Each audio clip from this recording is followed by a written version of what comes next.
So hello guys, welcome to our channel. और आज यहाँ पे हम लोग डिस्कस करने जा रहे हैं बायोटेक्नोलॉजी एंड इट्स एप्लीकेशन का बहुत important topic, that is transgenic animal. तो आप लोग ये वीडियो पूरा प्रॉपर एंड तक वॉच कीजिए, और अगर जो आपको लगे कि कुछ आपको बेनिफिट मिला है तो प्लीज़ चैनल को सब्सक्राइब करना मत भूलिए, और वीडियो को लाइक ज़रूर कर दीजिए, क्योंकि आपके लाइक से तो कुछ नहीं है आपका बिगड़ता है, लेकिन मुझे इस पोस्ट को बूस्ट करने में काफ़ी मदद मिलती है, जो कि मैं अभी नहीं कर पा रहा हूँ। फाइनेंशियली थोड़ी सी है, क्योंकि मेरा चैनल अभी ग्रो नहीं हो पाया है। दैट इज़ वाई कि आप लोग अगर जो इस वीडियो को लाइक करते हो या चैनल को सब्सक्राइब कर लेते हो तो वीडियो का बूस्ट होने में थोड़ी सी मदद मिलती है। और मैं आपके लिए ऐसे इंपॉर्टेंट वीडियो फिजिक्स, केमिस्ट्री और बायोलॉजी के तीनों सेक्शन के मैं वीडियो आपके लिए बहुत इंपॉर्टेंट, जो आपके नीट 26 में बहुत यूज़फुल होंगे, वो मैं लेके आता रहता हूँ। आइए यहाँ पर हम लोग बात करते हैं ट्रांसजेनिक एनिमल्स की।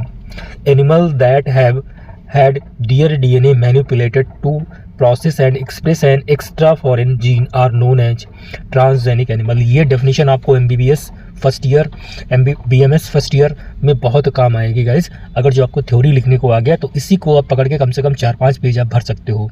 इनका कहने का मतलब है कि ऐसे एनिमल जिनके DNA को मैनिपुलेट किया गया है and manipulate to process and express an extra gene, तो वहाँ पे एक एक्स्ट्रा जीन को एक्सप्रेस करवाया गया है, तो ऐसे एनिमल को हम लोग क्या बोलते हैं?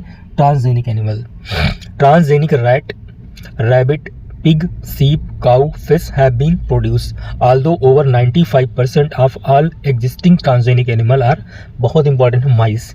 ये लाइन आपसे पूछी गई है कई बार कि जितने भी ट्रांसजेनिक एनिमल अभी तक हुए हैं उनमें से मोर देन, ओवर मतलब ओवर का मतलब मोर देन 95% जो है क्या है, वो ट्रांसजेनिक एनिमल माइस हैं, ठीक, जिनके DNA को मैनिपुलेट किया गया है। Why are these animal are being produced, तो ऐसा क्यों, ऐसे एनिमल्स को क्यों प्रोड्यूस किया जाता है, ऐसे एनिमल को क्यों बनाया जाता है? तो ये चीज़ आपको ध्यान देनी है कि ऐसे एनिमल को क्यों बनाया जाता है। जैसे आप रैट पे कोई एक्सपेरिमेंट करते हो, ठीक है, तो रैट की हमको नीड क्यों पड़ी, तो उस पर हम लोग एक्सपेरिमेंट कर सकते हैं। रैबिट की हमें क्यों नीड पड़ी, उस पर हम लोग एक्सपेरिमेंट कर सकते हैं। सीप से हम लोग वूल का प्रोडक्शन करते हैं। काउ से हम लोग क्या करते हैं? ट्रांसजेनिक काउ रोजी 1997 आपने पढ़ा होगा, है ना, अब इसी चैप्टर में दी है। तो क्यों ऐसा करते हैं, तो ये सबको पता है। How can man benefit from such modification, और मानव ऐसे मॉडिफिकेशन से कैसे बेनिफिट होता है, ऐसे बदलाव से मानव कैसे बेनिफिट होता है। तो आपको पता होगा रोजी काऊ जो है फर्स्ट ट्रांसजेनिक काऊ डेवलप की गई थी 1997 में, और उसके जो मिल्क था वो काफ़ी जो है प्रोटीन रिच मिल्क था। उसमें ह्यूमन अल्फा लैक्टेट एल्ब्यूमिन की मात्रा मतलब बरीकी 2.4 ग्राम पर ml उसमें दिया हुआ है, आप देख लेना। अभी मैं उस टॉपिक को भी मैं आपको दिखा दूंगा, ठीक।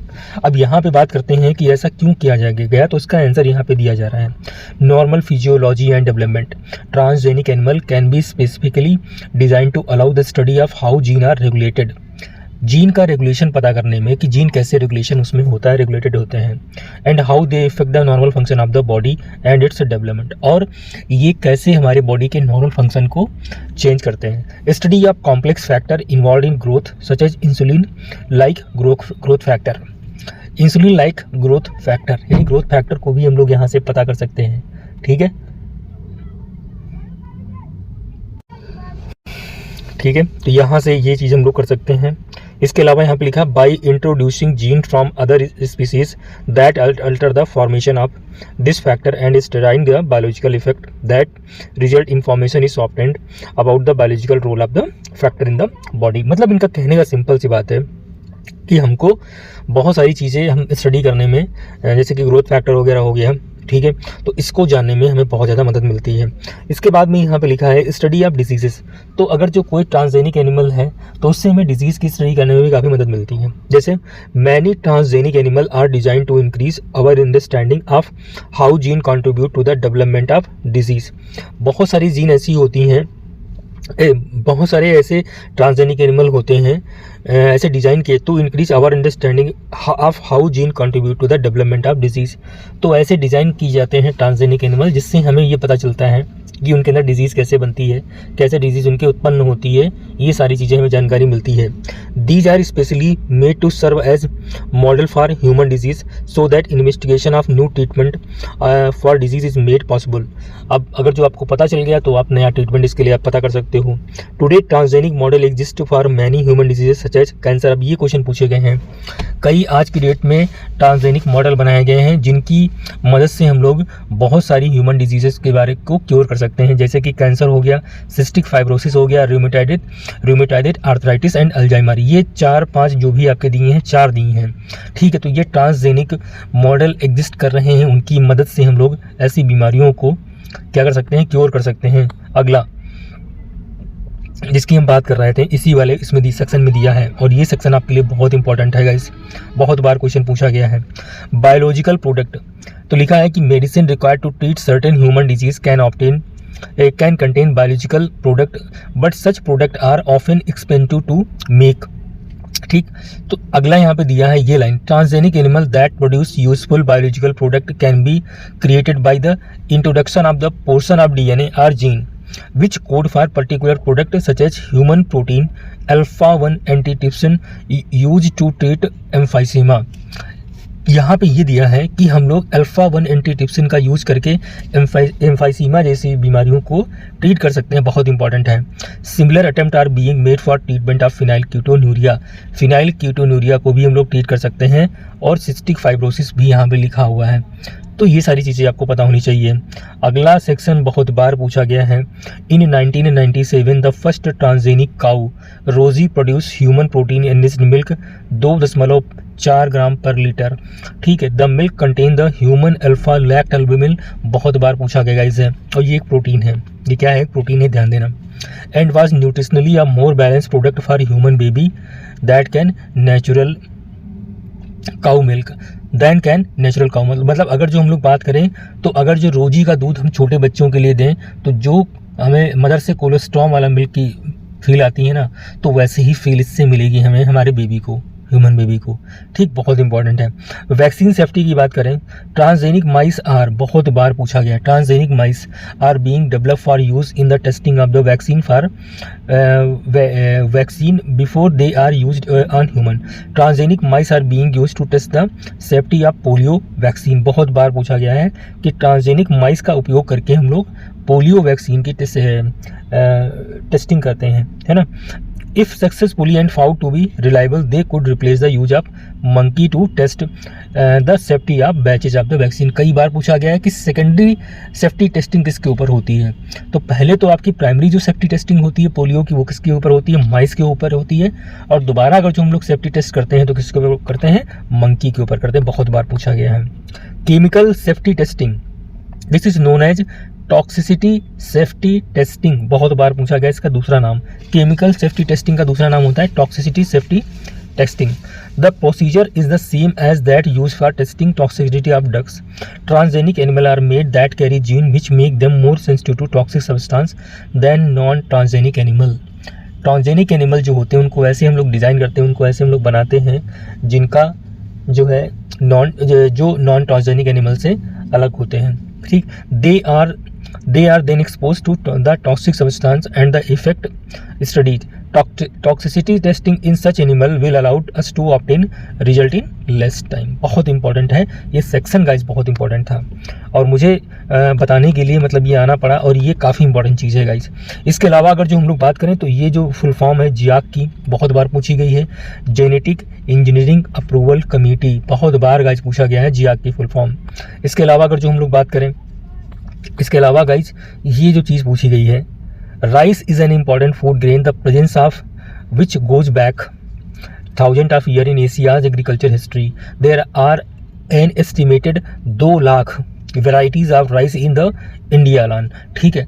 तो 2 लाख वेराइटी इंडिया में ही इसकी उगाई जाती है, किसकी, राइस की। आप लोग कमेंट करके बताना कि genetic how many genetic variety of rice in India grown. ठीक है, तो उसका आंसर क्या होगा 50,000। ये ध्यान रखना कि जेनेटिक अगर जो वैरायटी पूछी जाए राइस की तो वो 50,000 है, लेकिन अगर जो आपसे इसकी सिर्फ वैरायटी पूछी जाए तो 2 लाख है। The diversity of rice in India is one of the richest in the world. Basmati rice is distinct for its unique aroma and flavour. कई बार पूछा गया है कि बासमती राइस किसके लिए यूनिक है, तो एरोमा सुगंध और फ्लेवर स्वाद के लिए। And 27 documented variety of basmati are grown in India. बहुत बार पूछा गया है, कितनी वैरायटी, 27। अगर जो वैरायटी पूछे राइस की केवल तो 2 लाख। जेनेटिकली अगर जो राइस की वैरायटी पूछे तो 50,000, और अगर जो बासमती राइस की डॉक्यूमेंटेड वैरायटी पूछे तो 27। ये तीनों राइस पे डेटा जरूर याद रखना गाइस आप लोग। There is reference to basmati in ancient text, folklore and poetry as it has been grown for century. इसमें लिखा है कि बासमती राइस का जो हमारा अवलोकन किया गया है, मतलब जो इनका देखने को मिलता है कि कहाँ कहाँ है, तो बासमती राइस हमें एंशिएंट टेक्स्ट में देखने को मिलती है, जो हमारे प्राचीन ग्रंथ हैं, ठीक है, उसमें देखने, जो वेद वगैरह हैं उसमें देखने को मिलती हैं। फोकलोर मतलब जो पुराने लोग हैं या जो वृद्ध लोग हैं वो आज भी इनके बारे में बताते रहते हैं, या पोइट्री, या हमें कविताओं से बासमती राइस के बारे में पता चलता है। As it has been grown for century. In 1997, an American company got patent right on basmati rice through US Patent and Trademark Office. America हमेशा से ही कुछ ना कुछ खुराफात करता रहता है, तो उसने क्या किया, एक अमेरिकन कंपनी के थ्रू, इसने एन अमेरिकन कंपनी गॉट, एक अमेरिकन कंपनी ने बासमती राइस के ऊपर अपना पेटेंट जो है वो कर लिया, और उस कंपनी का नाम था US patent and trademark office. This allow to company to sell new variety of basmati in US and abroad. अब उनके पास में इसका पेटेंट आ गया, तो ये लोग राइस को, बासमती राइस को ये लोग सेल करने लगे, ठीक है, अब्रॉड मतलब अमेरिका में और अब्रॉड में। तो ये चीज़ें हैं। और इसके अलावा बायोपेरेसी आप लोग पढ़ के जाना। बायोपेरेसी का मीनिंग क्या होता है ये आप ध्यान रख लीजिए। बायोपेरेसी कई बार पूछी गई है। क्या पूछा गया है, biopiracy term used to refer the use of bio resources by multinational company and other organisation without proper authorisation from countries and people concern without compensatory payment. अगर जो आप किसी पेड़ का या किसी जो है किसी वस्तु का अगर जो आप यूज कर रहे हैं, या किसी बायो रिसोर्स का अगर जो आप यूज़ कर रहे हैं विदाउट प्रॉपर ऑथोराइजेशन, अगर जो आपके पास में कोई लीगल डॉक्यूमेंट नहीं है, कोई लीगल ऑथोराइजेशन नहीं है, ठीक है, तो अगर जो आप या कंपनसेटरी पेमेंट आप नहीं कर रहे हो इस चीज़ का, जैसे किसी का पेटेंट है, ठीक है, उस चीज़ पे, जैसे नीम के ऊपर पेटेंट अपना है, तो नीम को अगर जो यूएस या पाकिस्तान कहीं अपनी जगह बेचने लगे, नीम के दातून वगैरह या नीम के ड्रग्स वगैरह, तो उस पर अमेरिका का पेटेंट तो नहीं है, तो अमेरिका के ऊपर हम लोग क्या, अमेरिका को हम लोग क्या बोल सकते हैं, बायोपेरेसी कर रहा है। वो क्या कर रहा है, बायोपेरेसी कर रहा है, बायोपायरेसी कर रहा है। इसके लिए गाइज यहाँ पे बहुत इंपॉर्टेंट एक चीज़ यहाँ पे है, ये लाइन अगर जो आप लोग पढ़ें, the Indian parliament has recently clear the second amendment.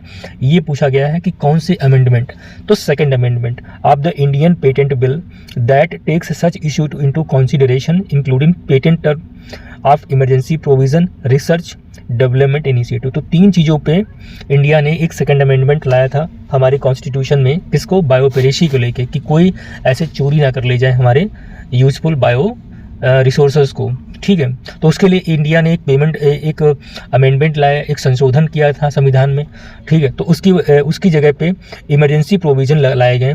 तो इमरजेंसी प्रोविज़न में रिसर्च के सेक्टर में लाया गया था, ठीक है, पेटेंट के सेक्टर में लाया गया था, और डेवलपमेंट इनिशिएटिव के सेक्टर में ये पेटेंट सेकंड अमेंडमेंट हुआ था। तो गाइज़ यहाँ तक ही हमारा लेक्चर था।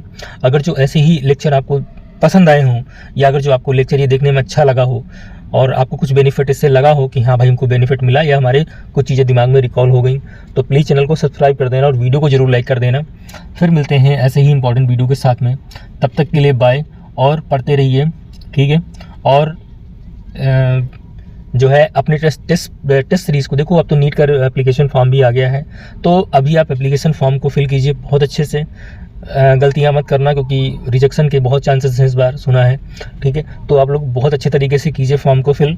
एंड सेकंड थिंग, यहाँ पे एक चीज़ बता दूँ मैं आपको कि आप लोगों को क्या करना है, इस समय टेस्ट सीरीज़ आप लोग दीजिए फुल लेंथ की, एटलीस्ट 20 टेस्ट तो आपको फुल लेंथ के देने ही चाहिए इस समय, ठीक। अब वो कैसे आपको देना है ये आप लोग मैनेज कीजिए।